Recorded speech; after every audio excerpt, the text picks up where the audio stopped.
Assalamualaikum warahmatullahi wabarakatuh. Perkenalkan, nama saya Dia Ayu Cahyani, NIM E 2019-2015.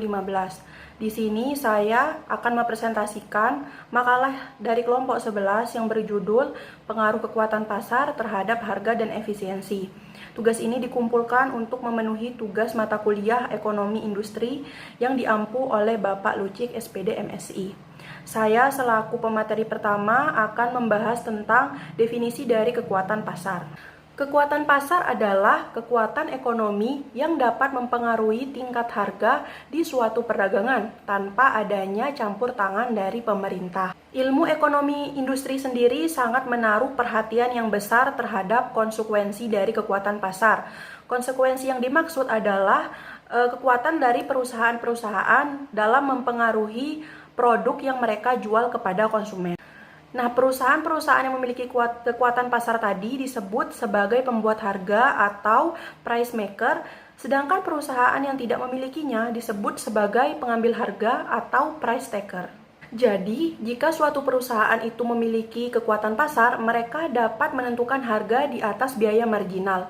Semakin tinggi selisih harga jual dengan biaya marginal, maka semakin tinggi pula profit yang mereka peroleh. Sekian presentasi dari saya, selanjutnya saya serahkan kepada pemateri kedua. Assalamualaikum warahmatullahi wabarakatuh. Perkenalkan, nama saya Sofiatul Muharramah, NIM E 2019-2010 dari kelas Ekonomi Syariah 1. Di sini saya dari kelompok 11. Saya akan mempresentasikan tentang pengaruh-pengaruh finansial. Yang pertama adalah pengaruh terhadap harga. Kekuatan pasar, harga, dan ketentuan secara erat dapat dihubungkan. Seorang monopolis menaikkan harga pasar di atas biaya. Hasilnya berupa keuntungan yang digambarkan sebagai suatu rasio terhadap investasi modal perusahaan. Di sini, harga biaya margin dan tingkat pengembalian keduanya merupakan bagian dari pengaruh yang sama pentingnya. Kita akan meninjau keduanya secara rinci.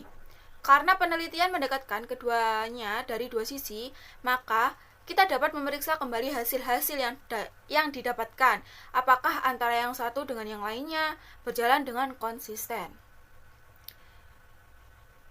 Kita dapat meninjau dengan metode-metode berikutnya. Yang pertama, kasus khusus, yaitu tidak ada keraguan bahwa monopoli mempunyai pengaruh yang besar terhadap harga keuntungan. Yang kedua adalah studi skala luas, yaitu penelitian atas besar kecilnya pengaruh kekuatan monopoli, dipusatkan pada pangsa pasar dan konsentras. Yang ketiga, price cost margin, yaitu monopoli mampu menaikkan harga di atas biaya marginal dan mampu mempengaruhi rasio harga terhadap biaya marginal. Dan yang keempat adalah pengaruh terhadap tingkat keuntungan.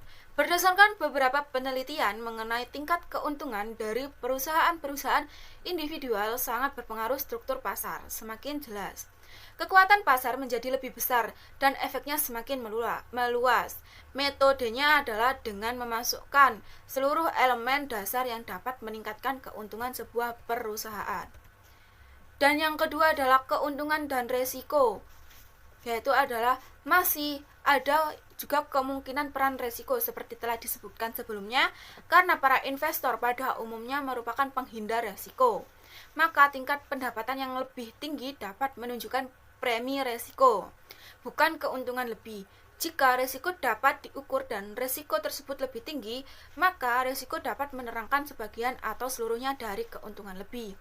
Maka kelebihan pendapat kemudian akan menjadi upah ekstra untuk pemilik-pemilik perusahaan atas risiko ekstra yang mereka harus tanggung, dan bukan dari kekuatan monopoli. Hal ini penting karena risiko dapat berbeda dari satu industri ke industri lainnya.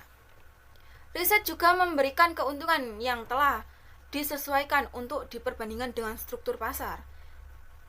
Penemuan-penemuan ini secara keseluruhan logis. Perusahaan-perusahaan dominan umumnya mempunyai risiko yang lebih sedikit dibandingkan dengan saingan-saingan mereka yang kecil, dan tidak kebal terhadap risiko tersebut diharapkan juga mengikuti pola-pola dasar yang sama seperti variabel-variabel jangka pendek.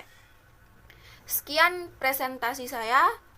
Mohon maaf apabila ada kesalahan ucap atau kata. Wabillahi taufiq wal hidayah. Wassalamualaikum warahmatullahi wabarakatuh.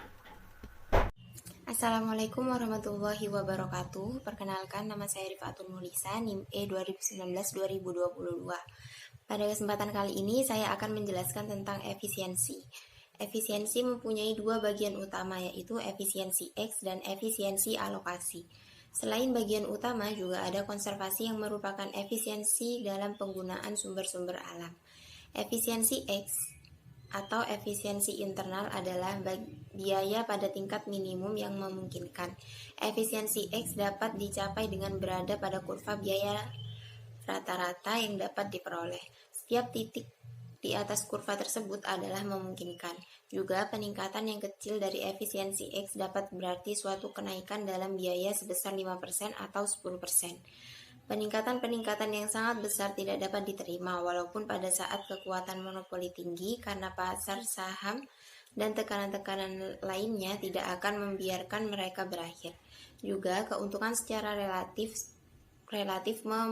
merupakan batas yang kecil, sering hanya 10% atau 15% di atas biaya.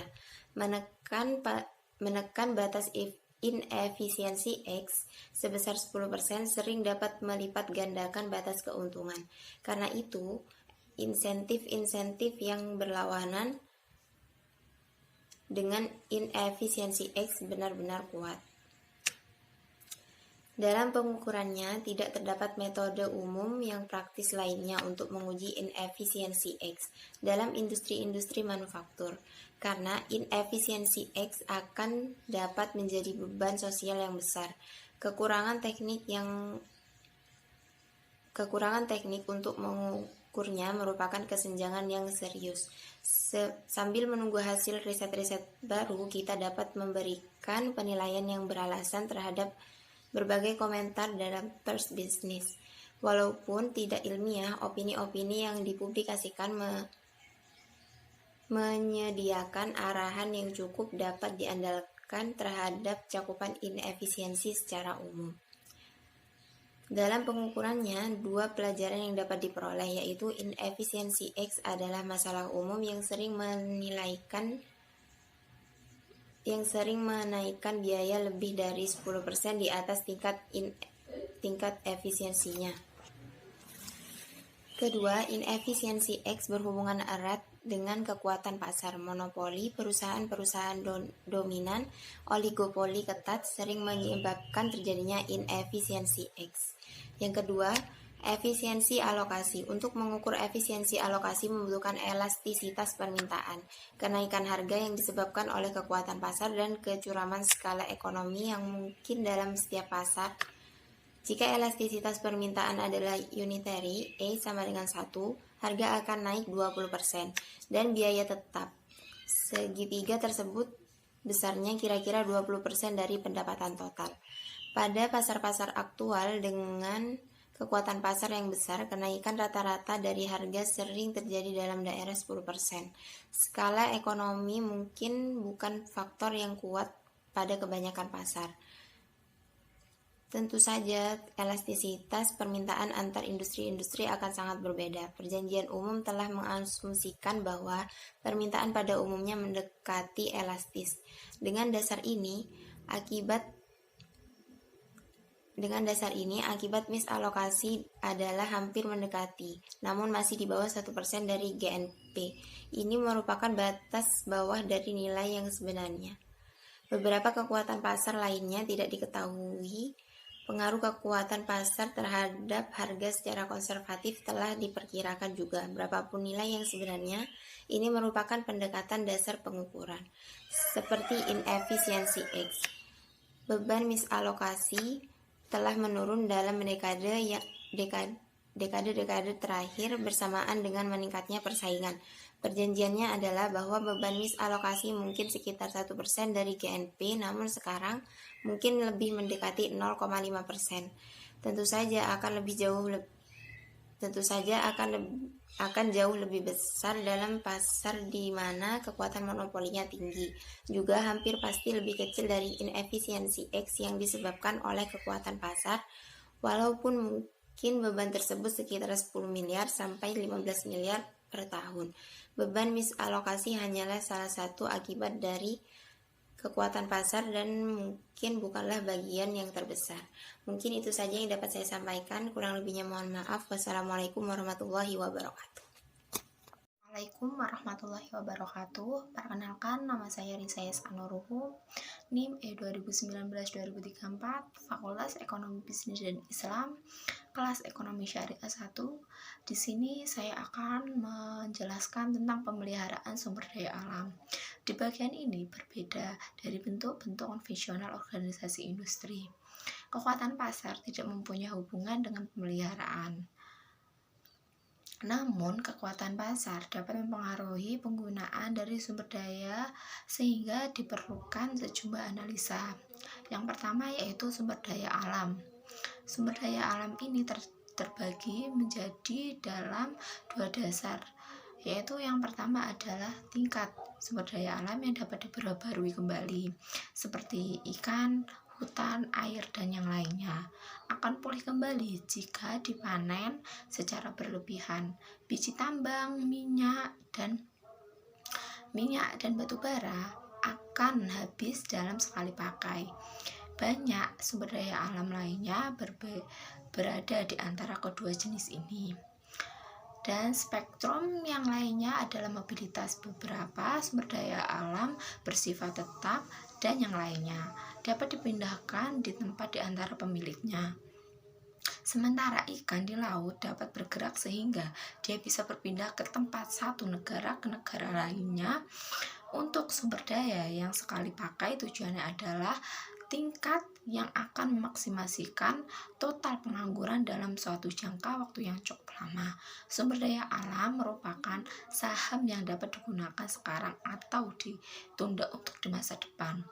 Tingkat penggunaan optimum dari setiap sumber daya tergantung pada satu, biaya penggunaan, kedua yaitu tingkat bunga, yang ketiga yaitu beban etis penggunaan.